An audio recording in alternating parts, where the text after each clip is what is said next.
महमूद गजनवी ये एक ऐसा नाम है जो सुनते ही लोगों के दिल में डर, गुस्सा और नफरत ना जाने कितने भाव उत्पन्न होने लगते हैं, क्योंकि महमूद गजनवी उस टाइम पीरियड में भारत के लिए किसी दानव से कम नहीं था। क्या आप जानते हैं कि किस तरह से इसने अपनी 17 इन्वेंशन के जरिए भारत को तबाह कर दिया था? और क्या उस वक्त इंडिया में इसे रोकने के लिए कोई नहीं था जिसने भारत में 11वीं सेंचुरी के दौरान आतंक मचा दिया था? आखिर महमूद गजनवी किस आतंक का नाम था, ये जानने के लिए तो चलिए चलते हैं इस वीडियो में। आज महमूद गजनवी के बारे में ही डिटेल में डिस्कस करते हैं। लेकिन महमूद गजनवी के इंडिया पर किए गए अटैक्स के बारे में बात करने से पहले हम उसके बैकग्राउंड और उसके अर्ली लाइफ के बारे में बात करते हैं। तो महमूद गजनवी का जन्म 971 ईस्वी में गजनी में एक तुर्की गुलाम के घर हुआ था। गजनी जो कि करंटली अफगानिस्तान में। उसके पिता सुबुक्तगिन खुद एक स्लेव थे, गुलाम थे, लेकिन अपनी शक्ति और योग्यता से गजनी सल्तनत के सुल्तान बन गए। महमूद ने बचपन से ही अपने पिता के सपनों को देखा था, जो कि था दुनिया पर राज करने का। जब सुबुक्तगिन का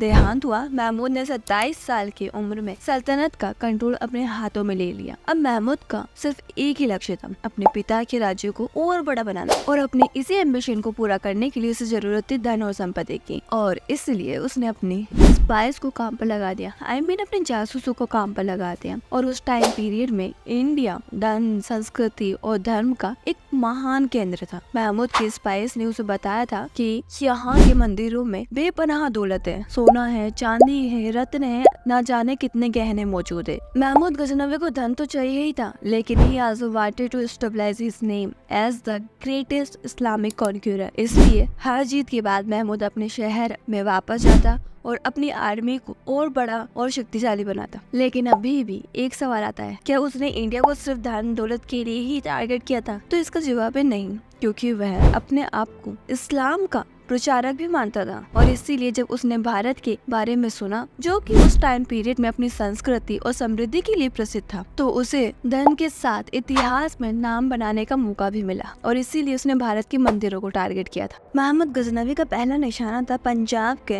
हिंदू शाही राजा जयपाल का राज्य। 1001 ईस्वी में महमूद ने अपने विशाल आर्मी के साथ हिंदू कुश पहाड़ों को पार करके भारत में घुसा, और जयपाल के पास भी एक शक्तिशाली आर्मी थी, लेकिन वो महमूद की टैक्टिक्स के सामने ज्यादा देर तक टिक नहीं पाया। जयपाल ने भी इस युद्ध को जीतने की पूरी कोशिश की थी, लेकिन इंटरनल बैटल्स और वेदर की डिफिकल्टीज की वजह से उसकी आर्मी गजनवी की आर्मी के सामने हार गई। और जयपाल को हारने के बाद महमूद ने उसे बंदी बना लिया, और एक मोटी रकम लेने के बाद उसे रिहा किया गया। लेकिन ये हार जयपाल के लिए इतनी अपमानजनक थी कि उसने कुछ समय बाद ही आत्महत्या कर ली। ये जो फर्स्ट अटैक था, ये तो सिर्फ शुरुआत थी, और इस अटैक की सक्सेस के बाद महमूद ने 1005 ईस्वी से 1027 ईस्वी के बीच में एक के बाद एक कई अटैक्स किए थे। महमूद ने भारत के कई शहरों में तबाही मचा दी थी, और हर जीत के साथ उसका खौफ और बढ़ता गया, और भारत के राज्यों के बीच एक डर का माहौल बन गया। और अब महमूद ने अपना दूसरा अटैक 1005 ईस्वी में मुल्तान पर किया था, जो कि इस्लामिक इन्फ्लुएंस का एक महत्वपूर्ण केंद्र था। उस पर महमूद का आक्रमण शुरू हुआ, और मुल्तान के शासक को गद्दारी के आरोप में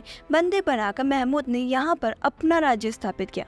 और अब इसके बाद 1008 ईस्वी में महमूद का अगला निशाना था कांगड़ा फोर्ट, जो कि पहाड़ियों पर स्थित था, और उस टाइम पीरियड में भारत का एक धन का बड़ा केंद्र माना जाता था। महमूद ने इस फोर्ट को लूटा, और कहा जाता है कि कांगड़ा फोर्ट से महमूद को लाखों कीमती रत्न और बेशुमार दौलत मिली थी, और इससे लूट कर वह गजनी ले गया। और अब इसके बाद उसने 1011 ईस्वी में थानेश्वर पर अटैक किया। थानेश्वर जो हिंदू धर्म का एक पवित्र केंद्र माना जाता है, वहाँ महमूद ने मंदिरों को तोड़ा और वहाँ के देवताओं की मूर्तियों को अपनी विजय का प्रतीक बनाकर लूटा। इसके बाद उसने 1018 ईस्वी में मथुरा और कन्नौज पर अटैक किया। मथुरा जो कि कृष्ण जन्मभूमि है और हिंदुओं के लिए पवित्र स्थल माना जाता है, और कन्नौज भारत का एक महान राज्य का एक हिस्सा था। इन दोनों ही शहरों को भी महमूद ने अपनी शक्ति और लालच का शिकार बना, और यहाँ पे वही हाल हुआ जो थानेश्वर के मंदिरों के साथ हुआ था। महमूद ने मथुरा के मंदिरों को जला दिया और वहाँ की संपत्ति को लूट कर गजनी भेज दिया। अब इसके बाद उसने 1025 ईस्वी में सोमनाथ के मंदिर पर अटैक किया,